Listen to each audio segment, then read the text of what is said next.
Hello साथियों, exam special series में आपका स्वागत है और यह है वीडियो नंबर 3। इससे पहले 2 वीडियो हो चुका है और जिन लोगों ने भी नहीं देखा है वो जाके ज़रूर देखें। उसका प्लेलिस्ट मैंने बना दिया है और इस सीरीज़ में है जो भी क्वेश्चंस है सारे एग्जाम के लेटेस्ट पैटर्न को ध्यान में रखते हुए लिया गया है और सारे ही क्वेश्चन महत्वपूर्ण है। अगर आप इस सीरीज़ को कंटिन्यू देखते हो तो एग्जाम में यहाँ से आपको डायरेक्ट क्वेश्चन देखने को मिलेंगे, चाहे कोई भी एग्जाम हो, एसएससी हो, रेलवे हो, बैंकिंग हो या फिर कोई स्टेट एग्जाम हो। सारे एग्जाम के लिए महत्वपूर्ण है। सारे एग्जाम को ध्यान रखते हुए लेटेस्ट पैटर्न के हिसाब से ये क्वेश्चन लिए गए हैं। साथियों चलिए शुरू करते हैं और शुरू करने से पहले वीडियो को लाइक करके चैनल को सब्सक्राइब कर लें ताकि आने वाली वीडियो का जो नोटिफिकेशन है आपको मिलती रहे। चलिए शुरू करते हैं। पहला क्वेश्चन है, साइकिल से केवल 14 दिनों में एवरेस्ट बेस कैंप तक पहुंचने वाली भारत की पहली महिला कौन बनी है और वैश्विक स्तर पर दूसरी है? तो इसका ऑप्शन नंबर सी सही है, दिव्या सिंह। दिव्या सिंह जो है साइकिल से केवल 14 दिनों में एवरेस्ट बेस कैंप पर पहुंचने वाली भारत की पहली महिला बन गई है और विश्व की दूसरी। दिव्या सिंह साइकिल से केवल 14 दिन में एवरेस्ट बेस कैंप पहुंचने वाली पहली भारतीय महिला बन गई हैं। ये उत्तर प्रदेश के गोरखपुर में रहती है और पेशे से एक शिक्षिका है। नेक्स्ट क्वेश्चन है, भारत का पहला एकीकृत वैश्विक वन्यजीव और चिकित्सा विज्ञान विश्वविद्यालय वनतारा यूनिवर्सिटी कहाँ स्थापित किया गया है? तो ऑप्शन बी सही है, जामनगर गुजरात। ये जो भारत की है पहली वैश्विक वन्यजीव पशु चिकित्सा विज्ञान विश्वविद्यालय और इसका नाम है वनतारा यूनिवर्सिटी जो है जामनगर गुजरात में। भारत का पहला एकीकृत वैश्विक वन्यजीव और चिकित्सा विज्ञान विश्वविद्यालय वनतारा यूनिवर्सिटी जो कि जामनगर गुजरात में स्थापित है। ये विश्वविद्यालय स्नातक और स्नातकोत्तर विशेष पाठ्यक्रम संचालित करेगा। नेक्स्ट क्वेश्चन है, दूर दराज और पहाड़ी क्षेत्र को जोड़ने के उद्देश्य से उपग्रह आधारित इंटरनेट सेवा देने के लिए किस राज्य ने स्टारलिंक इंडिया के साथ लेटर ऑफ इंटेंट पर हस्ताक्षर किए हैं? तो ऑप्शन सी सही है, मेघालय। मेघालय जो है स्टारलिंक इंडिया के साथ लेटर ऑफ कंटेंट पर हस्ताक्षर किए हैं दूर दराज और पहाड़ी इलाकों में इंटरनेट सेवा देने के लिए। मेघालय ने स्टारलिंक इंडिया के साथ लेटर ऑफ इंटेंट पर हस्ताक्षर किया है। इसका मुख्य उद्देश्य क्या है? दुर्गम पहाड़ी क्षेत्र में उपग्रह के माध्यम से हाई स्पीड इंटरनेट पहुंचाना। नेक्स्ट है, किस हाई कोर्ट ने अपनी स्वयं की एआई नीति जारी की है जिसके तहत न्यायिक निर्णय लेने और निर्णयों का मसौदा यानी कि ड्राफ्टिंग तैयार करने में एआई के उपयोग पर प्रतिबंध लगा दिया है? तो ऑप्शन डी सही है, गुजरात हाईकोर्ट। गुजरात हाईकोर्ट जो है स्वयं का एआई नीति जारी किया है जिसके तहत जो है न्यायिक निर्णय लेने और निर्णयों का मसौदा तैयार करने में एआई के उपयोग पर प्रतिबंध लगा दिया है। गुजरात हाईकोर्ट ने अपनी एआई नीति जारी कर न्यायिक ड्राफ्टिंग और निर्णय लेने में एआई के इस्तेमाल पर रोक लगा दिया है। यह कदम न्यायिक प्रतिक्रिया में मानवीय विवेक और सटीकता को बनाए रखने के लिए उठाया गया है। नेक्स्ट क्वेश्चन है, म्यूज स्पार्क नामक एआई टूल किस कंपनी ने लॉन्च किया है? तो ऑप्शन सी सही है, मेटा ने। म्यूज स्पार्क नामक एआई टूल जो है मेटा कंपनी ने लॉन्च किया है। मेटा कंपनी ने हाल ही में अपना एक नया AI tool Muse Spark launch किया है। यह मेटा के एआई इकोसिस्टम को और अधिक सुदृढ़ बनाने की दिशा में एक पहल है। नेक्स्ट क्वेश्चन है, दिव्यांग आवेदकों के लिए भारत की पहली ब्रेल लिपि और सांकेतिक भाषा सेवाओं की शुरुआत किस क्षेत्रीय पासपोर्ट कार्यालय में की गई है? तो ऑप्शन बी सही है, भोपाल में। भोपाल में जो है दिव्यांग आवेदकों के लिए भारत की पहली ब्रेल लिपि और सांकेतिक भाषा सेवाओं की शुरुआत किया गया है। मध्य प्रदेश के भोपाल स्थित क्षेत्रीय पासपोर्ट कार्यालय में दिव्यांगों के लिए ब्रेल लिपि और सांकेतिक भाषाओं सेवाओं की शुरुआत की गई है। यह समावेशी प्रशासनिक सेवा यानी कि इंक्लूसिव सर्विसेज की दिशा में भारत का पहला ऐसा कदम है। नेक्स्ट है, हाल ही में किस राज्य ने अपना पहला जाति और सामाजिक आर्थिक सर्वेक्षण शुरू किया है? तो ऑप्शन बी सही है, पंजाब ने। पंजाब जो है अपना पहला जाति और सामाजिक आर्थिक सर्वेक्षण शुरू किया है। पंजाब सरकार ने राज्य में अपना पहला जाति और सामाजिक आर्थिक सर्वेक्षण शुरू किया है। इस सर्वेक्षण का जो उद्देश्य है, राज्य में कल्याणकारी योजनाओं को बेहतर ढंग से लागू करना है। नेक्स्ट क्वेश्चन है, पवन ऊर्जा उत्पादन 2026 डेटा के अनुसार भारत का शीर्ष पवन ऊर्जा उत्पादक राज्य कौन है? तो ऑप्शन सी सही है, गुजरात। पवन ऊर्जा उत्पादन 2026 डेटा के अनुसार भारत के शीर्ष पवन ऊर्जा उत्पादक राज्य जो है गुजरात है। पवन ऊर्जा उत्पादक राज्य में गुजरात 15 गीगावाट के साथ शीर्ष पर है। इसके बाद तमिलनाडु जो है 12.9 गीगावाट के साथ दूसरा, और कर्नाटक जो है 8.5 के साथ तीसरा पर है।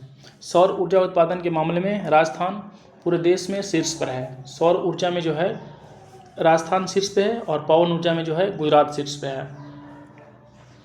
नेक्स्ट है, भारत में माइक्रोसॉफ्ट का पहला AI स्किल सेंटर कहाँ खोला गया है?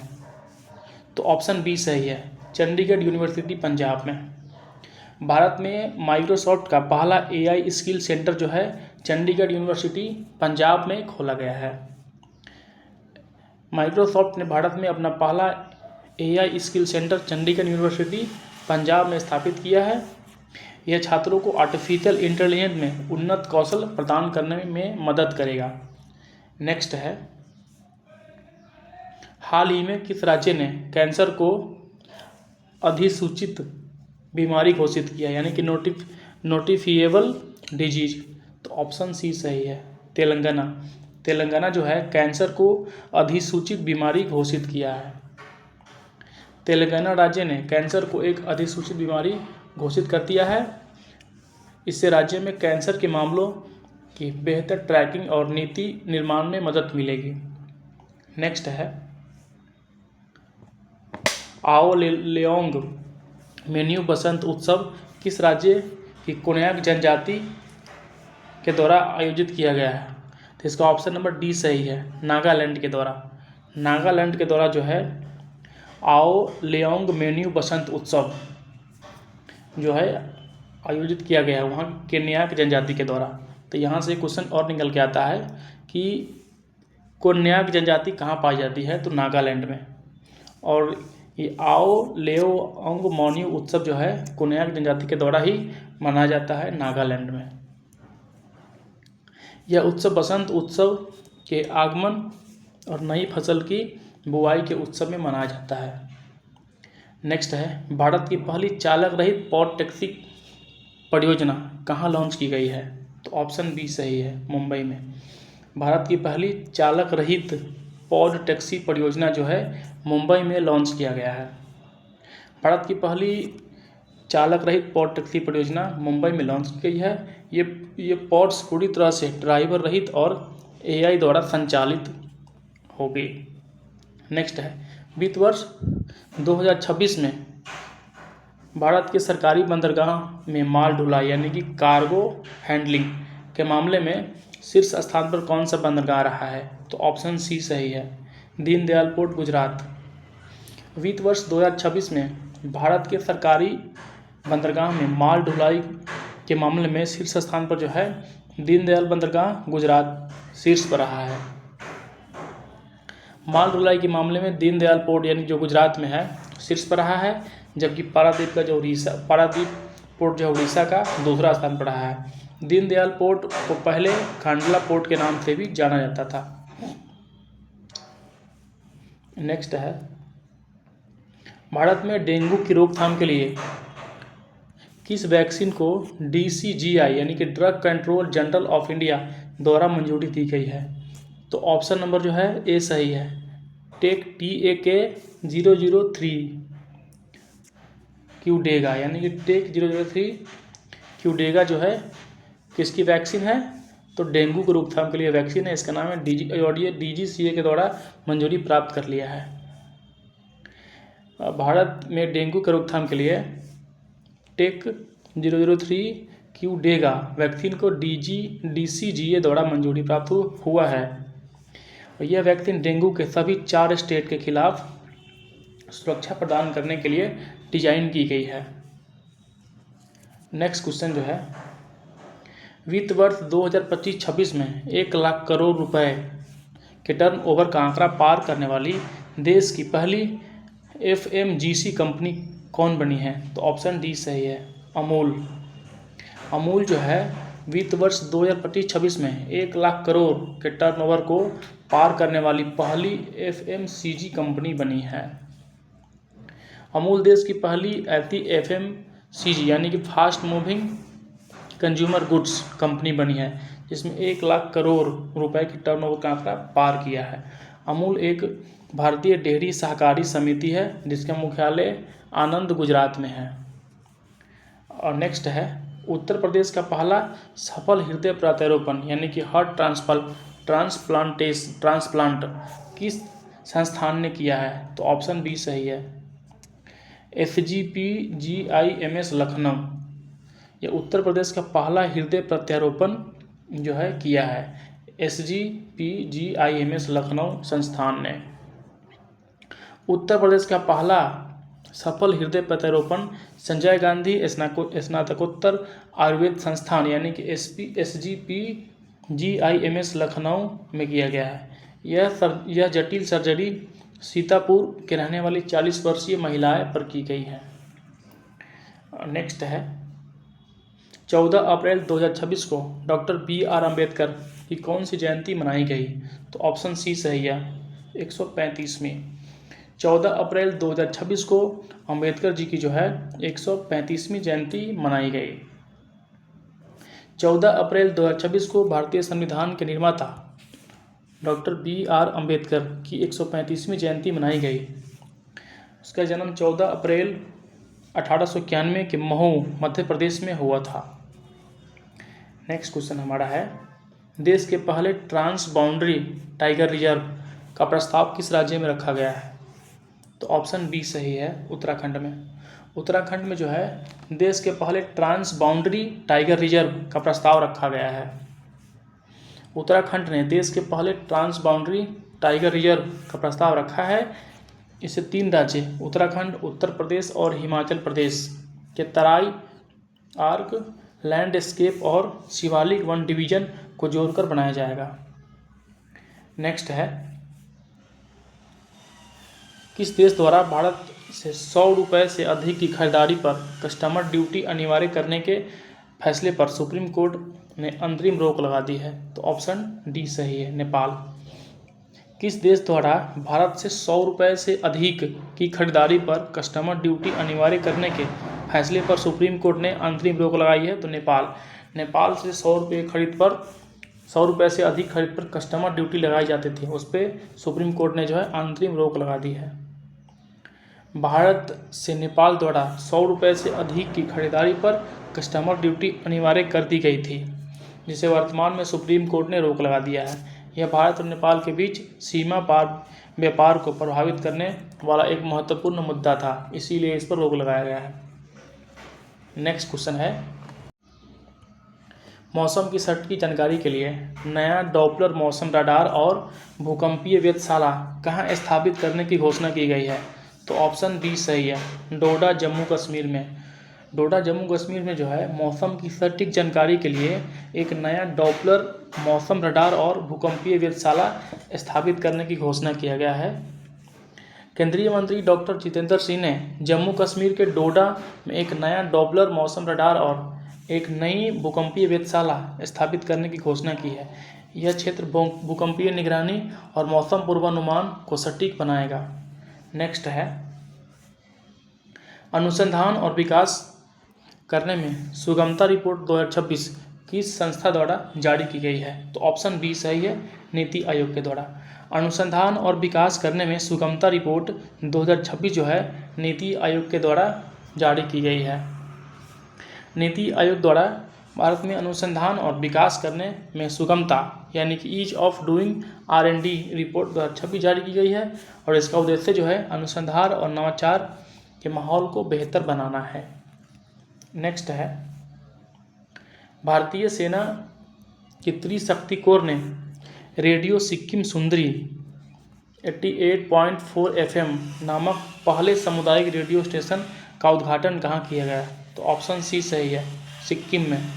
सिक्किम में जो है भारतीय सेना की त्रिशक्ति कोर ने रेडियो सिक्किम सुंदरी नामक पहले सामुदायिक स्टेशन का उद्घाटन किया गया है, सिक्किम में। भारतीय सेना के त्रिशक्ति कोर ने सिक्किम के एक सीमावर्ती गांव में पहले सामुदायिक रेडियो स्टेशन का उद्घाटन किया गया है।